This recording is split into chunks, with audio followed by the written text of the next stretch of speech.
En un nuevo horario, domingos a las 10 de la noche, 9 Centro.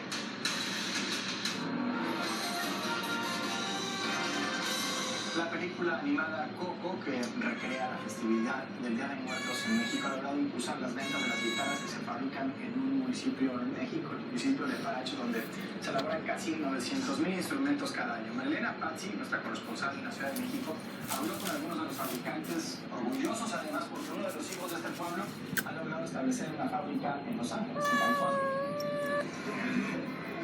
Leopoldo Hernández tiene 26 años y nació en Paracho, Michoacán, lugar conocido en México como la capital de la guitarra.